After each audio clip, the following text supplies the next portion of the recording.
police has no jurisdiction in debt recovery. Ignorance of the law is not an excuse, but sometimes they always capitalize on that. Like the fines, the road safety fines, for example. The law is not to severely punish you. The law is just to serve as a deterrent. Okay, pay this fine so that next time you don't. So nobody is going to try to pay 25,000 naira for not using your seatbelt. Clients call and they ask you, okay, what can you do in this aspect? You give them very sound advice. Like you can seek for damages. But they'll tell you, no, Nigeria does a court work.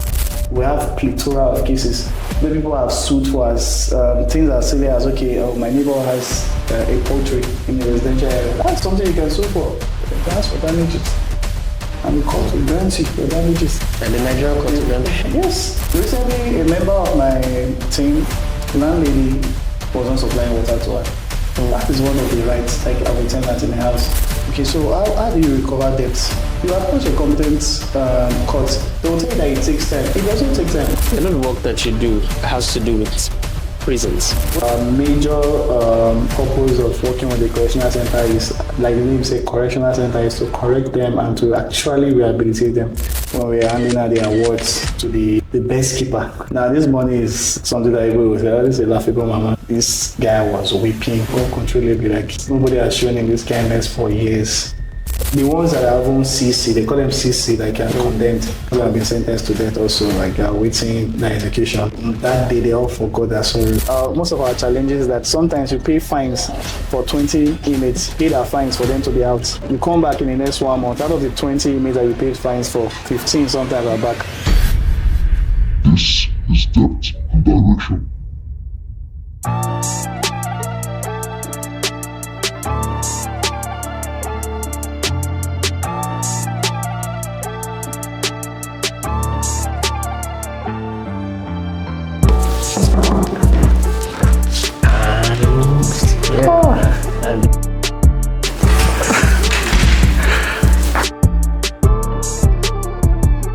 So our conversation is mostly about human rights, the right of the citizen. There's this incident that happened with my friend, right? It was with FRSC. They stopped him because he didn't have brake lights, right? So one of his bulbs were bad, you know how it is now. They were trying to extort money from him. But the fact that he knew, there's this thing that's been circulating about like different prices of the offenses and the penalties. So he knew about those things. And so he insisted that let them go to the office and whatnot. And they did. And he ended up paying about 4,000 or thereabouts. But the price they were trying to extort from him was in multiples of that amount, which they would have gotten away with if he didn't know. Do you understand? So that begs the question, like, how many things do we not know, and as a result, like get into trouble that we're not supposed to? And how many things do we get to live without because we don't even know that we have the rights to it? Well, that's a very key question. So I would say, as someone who has worked with the Nigeria Correctional Center for a couple of months and over 24 months working with the Nigeria Correctional Center, like in collaboration with them, I would say that even half of the people in prison, they don't even know their rights. So when it comes to criminal matters, we have bailable and non-bailable offenses. The offenses that are non-bailable, there are very few. We have capital offenses like treason, culpable homicide. But the bail is also subject to the discretion of the judge. So the reason I'm starting with this is sometimes we all use Instagram. You see that a popular person, a rich man, is arraigned in courts. So because this rich man has access to very good lawyers, they apply for bail and they are granted bail. So that bail is granted pending the determination of the matter. But you see people in the comment section be like, oh, Nigeria, corruption. Somebody that they arrested has been granted bail and stuff like that. So that's why these same people don't understand that there is a right to bail. So when they arrest people like this, you see, the judge will remind them, give them bail conditions. Like they don't subject to the bail conditions being fulfilled, they have to be remanded. So you see some of these people, these are even our key, the people we help to sometimes even pay their fine or apply for bail. And some of them are behind bars for a long time. Some of them have been there for over 2 years. I met one at Akpor Correctional Facility. He has been there for a long time, and the fine he was to pay was think was 100,000 naira. So he has been there for a year, over a year. So we helped him paying the fine, and today he has been reunited with his family. So I would say that ignorance of the law is not an excuse. That's what these officers will always tell you. But sometimes they always capitalize on that. Like the fines, the road safety fines, for example. The fines are actually very laughable, like 3,000 naira. Because the law is not to severely punish you. The law is just to serve as a deterrent. Okay, pay this fine so that next time you don't. So nobody is going to try to pay 25,000 naira for not using your seatbelt, for having a tire that has expired or something. So not knowing that is one of our key function in this TRA II. That's one of our key functions, like citizens advocacy and citizens education. Because Nigerians, a lot of us don't know our rights. Okay, also the aspects of property. Owning a house. Every Nigerian is supposed to be, like the government is supposed to cater for housing demands. That's why you see when you go to senior claims, you see people advocating for lower housing costs as well. Right to live, right to feed. So how practical is that, judging from our own? Because if you bring it in front of the government, they can have a way of kind of downplaying it because, economic realities and whatnot. You can't really balance this thing about like your rights. You have your rights to like the housing thing you're talking about, the economy is not balanced and the government can't really do much about it, that kind of thing. And of course, like even when you're dealing with individuals, your landlord and whatnot, I know there are some laws that they flaunt. For example, increment of rent. Okay. You can move in this year, and the next rent, to renew your rent the next year, they increase it. And it doesn't take much to know that that's against the law. Yeah, so that's also part of the rights for housing. So when we talk about rights for housing, apart from, we're not saying, okay, build houses, we're also talking about introducing very good housing laws. So the government is actually divided. When we're talking about the government, you're considering the legislative, considering the executive arm of government, who are the enforcers. Then you're also considering the judiciary, who interprets this law. It has to go back to ignorance as well, ignorance of the masses. So people will tell you, sometimes when clients call and they ask you, okay, what can you do in this aspect? You give them very sound advice, like you can seek for damages. But they'll tell you, no, Nigeria does a court work. Now, I would say that the judiciary, we're going to take some part of the blame, but you cannot absolve the citizen from it totally because it works. We have plethora of cases. The people have sued for things as silly as, okay, my neighbor has a poultry in a residential area. That's something you can sue for. Imagine having a big poultry in a residential area and you can't sleep at night. Yeah. Do you understand? Yeah. So in areas that's why you have Ministry of Urban Regional Planning. There are places that you can even go to report. We have Ministry of Urban and Regional Planning. You can go there. The sendings are not supposed to be in certain places. Exactly. You have a factory in a residential area. You can't have a factory in a residential area unless the resident, they agree collectively to it. Do you understand? Because we have what we call nuisance. Nuisance is a tort. So you can sue for nuisance and you can ask for damages. And the court will grant you your damages. And the Nigerian court will grant? Yes. Yes, okay. Recently, a member of my team, the landlady was not supplying water to her. That is one of the rights, like of a tenant in a house. Those structural and fundamental to make the place leave the place in a tenantable condition. What is a tenantable condition? It means that I should be able to access everything. Okay, I'm not saying you should come and repair my AC for my office. I can fix. It's subject to the agreement. But the structural repairs and the essentials needed to survive in that property must be fixed by the landlord. And if your landlord is not doing that, you have a right to approach a competent court of law. But we have this culture of we rather settle with the police or I'll just call our families. The other aspect I have to speak on is that is very prevalent in the society right now is debt recovery or contractual enforcement. You see two people come together, I want you to borrow me 200,000 naira, and the person defaults. and the next thing you're using police to pick up Arrest. the person, when it's a pure civil matter. And the police in turn will now concord, the common one they concord these days, they call it, what's this common charge they concord? A breach of trust. Breach of trust and cheating. That is the common one. So when I see a lot of cases like this, when I just see breach of trust, it's always very funny. Because the court has ruled several times that in a lot of cases that police has no jurisdiction in debt recovery. The DSS has, in fact, the DSS has also been bastardized because now you see people who use DSS to go and recover money. The DSS has no jurisdiction to recover debt. The soldiers, and that one is even worse because soldiers are not even supposed to be in civilian space. They have no jurisdiction. Yeah, but it happens. It happens. And so when it does, what do you now do? Okay, so how do you recover debt? You approach a competent court. They will tell you that it takes time. It doesn't take time. Debt recovery is one of the fastest actions you can have in a court. So, fundamental human rights. I understand that it's important, but like, how can you explain this to the average Nigerian?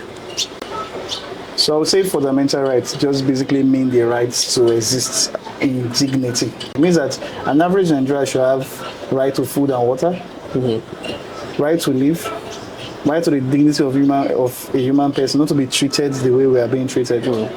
So, for example, we allude to the current case of those that are currently kidnapped in the bush. Those people that are being dehumanized.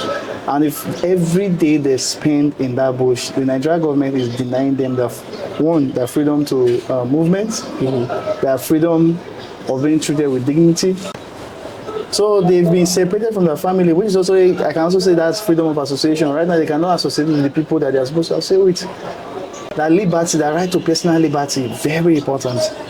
So I think the United Nations Charter, also specified two covenants that are very important. One is the political rights and the personal rights. And also they also talked about the other rights such as right to fair hearing, which is also enshrined in our Constitution, Section 36, right to fair hearing.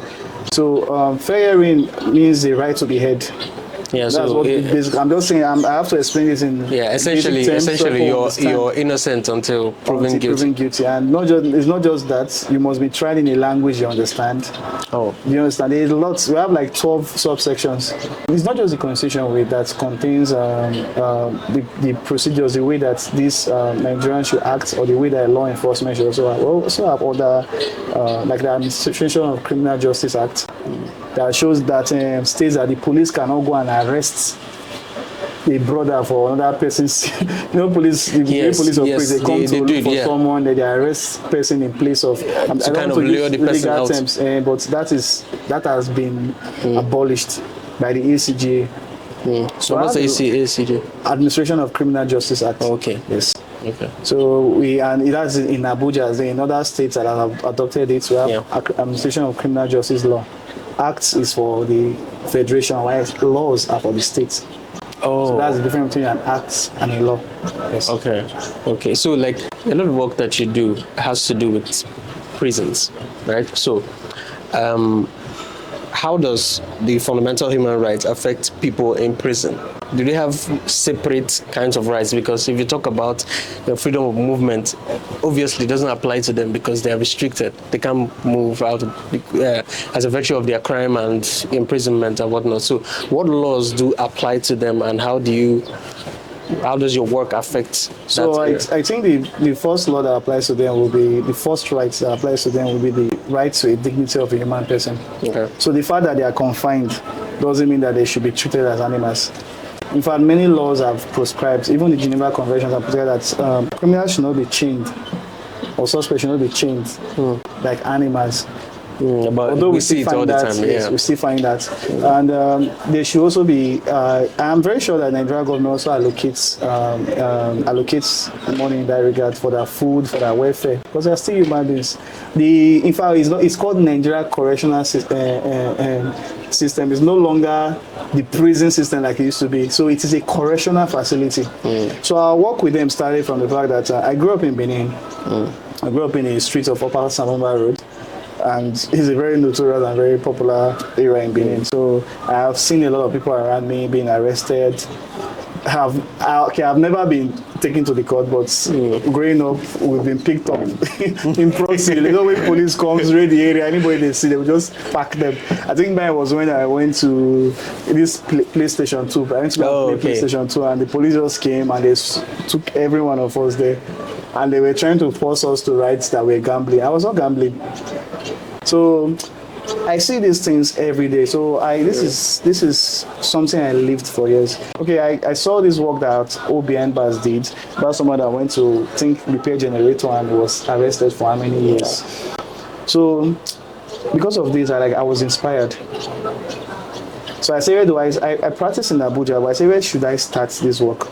So I said, okay, let me go back to my roots, which is Benin. So I left Abuja towards the end of 2024. I moved to Benin for almost a year, and I focused on the NGO and the NGO work. It was very demanding because I had no funding. So it means I had to do everything on my own. But thankfully, I have a very supportive family, and my brother, who is the MD and the MD of Expert Integrated Services Limited, has been very supportive. My siblings, my sisters, my parents. So that's where my funding for my own personal savings, but it is draining because it never ends. Yeah, it never ends. A lot of cases. So we had a lot of programs with them, like we had a legal week. We brought relief materials, and the legal week was titled Towards a Better Tomorrow.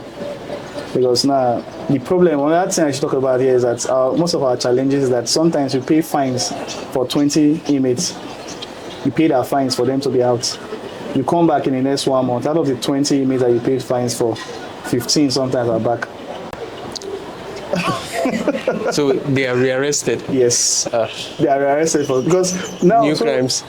In as much as it's not an excuse, the economy is not an excuse, but this is another point I want to drive on.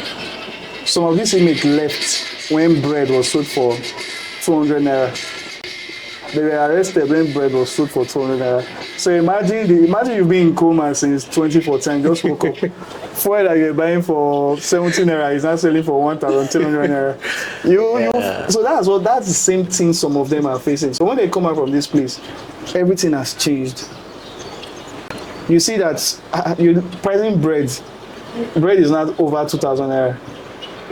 Bread I used to buy for 15 naira, 18 naira. People will not even believe it. I'm very sure people will not believe when they say bread is 80, 15 naira. But that is the truth. It went from 15 naira to 120, from 120 to 200, and this is where we are right now. So you see, sometimes when they come out, they cannot cope. The only thing they have to do is just to go back to either stealing or something. In fact, right now we have some on our case that we're trying to rehabilitate, but it's not easy because they are calling you every time so it's still very challenging. That's why we still need more support. This is not just financial support. We need more people to be invested, because the truth is that people must always be released. So if we act on time, we're also saving ourselves. Because if these people don't go back to the streets to steal, we have less crimes. Yes, we have less crimes. And also the environment sort of hardens them, right? Because now interacting with other people that are also criminals. The living condition is another thing. It's not. We have what I discovered is that a lot of the prison officers are actually very good people.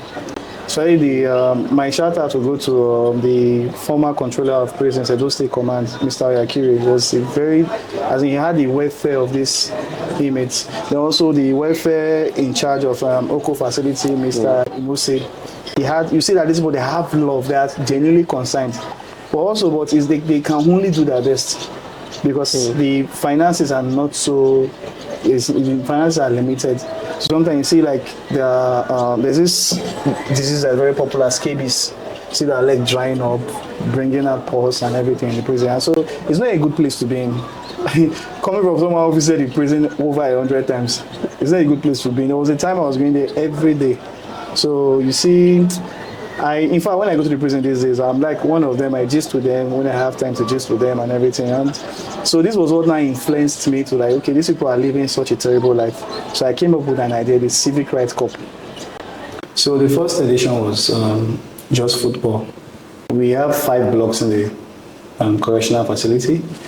So they were shared into, it was like a group phase, just the way we have the Premier League.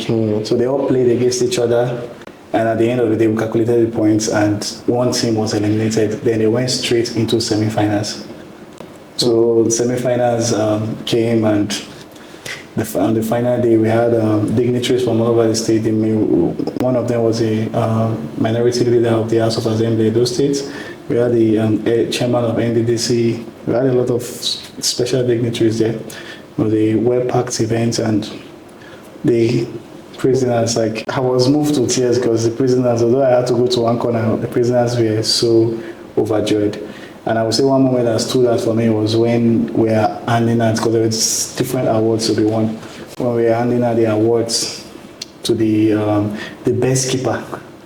Now, this money is something that everybody will say, oh, this is a laughable moment. It was 10,000 naira, that was the award for the best goalkeeper. This guy was weeping. It's funny now, but it was not funny. He was weeping uncontrollably, like nobody has shown him this kindness for years.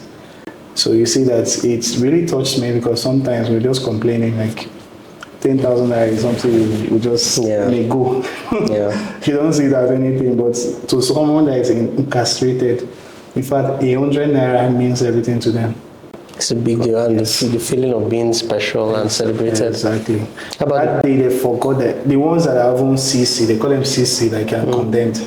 The ones that have been sentenced to death also, like are waiting their execution. Those ones too, on that day, they all forgot their sorrows. In fact, one of them was the one that did acted as a commentator. I was just the blunders, the English blunders, was who making the event so interesting. So like, we're not glorifying crime, but we're just trying to say our major purpose of working with the correctional center is, like the name says, correctional center, is to correct them and to actually rehabilitate them. Yes, and this year's game is starting, and we're calling on everyone to, if you want to support, like you can support with material support, financial support, but we're not keen on the money. We just want your support. If you can, even if to donate football, jerseys, donate boots, donate anything you can, just assist. So, thank you. So how do they donate if they want to? Okay, if you want to donate, if you want to support the cause, the NGO account will be displayed on the screen. So just do it to make your kind donation. Or you can come to our office. We're located at Trinity Asmabushi in Abuja. We can call the number on the screen displayed if you are not in Abuja as well. You can show your love and support. And this program will be happening in Edo State, and the venue is Oko Medium Correctional Facility. So you can also come as well to chair to support, and now we're calling on the public to support. Like, just show love to them. Like, even you yourself, you'll be surprised. It might become a daily habit for you. And also, this year is not going to be just football. This year is not Civic Rights Cup. This year is Civic Rights Games. And we're going to feature the 100 meters race. We're going to feature the 400 meters relay, featuring table tennis, featuring long jump. Then the football. And also this year we're going to be engaging the female inmates as well too, because we have two prisons in Benin. We have a lot of prisons in Edo State, but I'm talking about Benin, two major prisons, the Oko Medium Correctional Center, and the Benin prison, which people call White House. So in the White House, they have a section for the females and they have a section for the males. So we don't want to exclude them as well, to also organize something for them in case, although they are fewer in number. All right. So at the end of the day, what do you want this thing, this dream, this vision to accomplish? So what I want this vision to accomplish is the number one aim is rehabilitation. So already the odds is already set against the prisoner coming out of the prison to go back to crime, because the economy hardship, the economic reality right now is definitely worse than even if they went there 2 years ago, 1 year ago, it's still worse. So like what should such a person do? So first of all, we're also working on their mindset, because it's your mindset that also determines whether you go back to crime or not. A mindset that's already corrupt, we always go back to crime. You understand? Yeah. So that was one of our visions. Then also for the games, our vision is to ensure this game become a national competition as well, all over the prisons nationwide. Then also our major key project this year is education in the prison center. Education to areas that people cannot access education, like the IDPs. So we've been talking about prison a lot. That's because nurse pressure that is coming up is happening at the prison, but we don't work only with the prison. So far, we also work to the IDPs, mostly the ones that do remain. Trying to see, we've donated relief material, and part of our next phase of project is to see how we can assist some of them to register businesses for them. That's also another thing we're looking at, register business for them. Then also the right of, I spoke about the right to education as well too. Yeah. So, are they allowed to do businesses inside prison? No, I'm talking about the IDPs. Okay. Yes, the internal displaced persons actually. I'm talking about the IDPs. Yeah. So for that's our plans towards them. The business, registration of business for some of them are also starting the business, empowering them to start these businesses. Then also for the prison, our long-term goal is to set up an educational structure. And so far, we're working in collaboration with the current Controller General the Controller of Prisons, Edo Command, and we are working in collaboration with National Open University of Nigeria to see how we can set up a center in a prison. And this structure, we want to replicate it across the country. So, but this is not a white elephant project. It's something that I always believe that the way I could achieve most of the results we've achieved so far is just believing that nothing is too small. You can just start from somewhere. Yeah. You understand? Yeah. Yeah. So the project is a project that will also call on the public when the time arrives, because we need to be accredited. We need computers. We need printers and some other materials that are very necessary for an educational setup. Do you have to teach them dance? Oh, not spoken about dance. Well, dance is my passion. Dance is my hobby. I don't joke with dancing. Every evening, at least 3 times a week, I dance. Okay. And I also teach dance, but not the common dance. I love that. I love Kizomba. I teach Kizomba, and I travel to festivals around the world for Kizomba as well too. That's my passion. All right. Where can we find you? And where can we, if people want to get in contact with the NGO or with you, how can they find you on social media? You can find us on Instagram at Civic Rights Advancement _NG, as displayed on the screen. You can also follow us and be connected with us on LinkedIn, Civic Rights Advancement .ng. Thank you for watching this very short and straightforward episode. So the reason why we highlight stuff like this is there's some work that keeps the world going, and there are some areas of the world that need extra light. This is not mainstream. It's not something people go to if they want to become rich or successful. These are areas of passion. These are areas where you really have to be somebody that has the heart for it to go into. Stuff like this, people like this that are forgotten, that are, they're behind in terms of like what the society is doing. And initiatives like this that help them, that shine light on their own struggles and try to, make their life slightly better are the stuff that we like to highlight. So if there's a way that you can help out one way or another, please do not hesitate to help out. Reach out to them, or maybe reach out to us even, and we'll direct you to them. So thank you for coming. Thank you so much. I really appreciate it. Thank you. So don't forget to like, subscribe, and share this episode. Like I said, like, comment, subscribe, and support the cause. And we believe very soon our community is going to be massive. Thank you.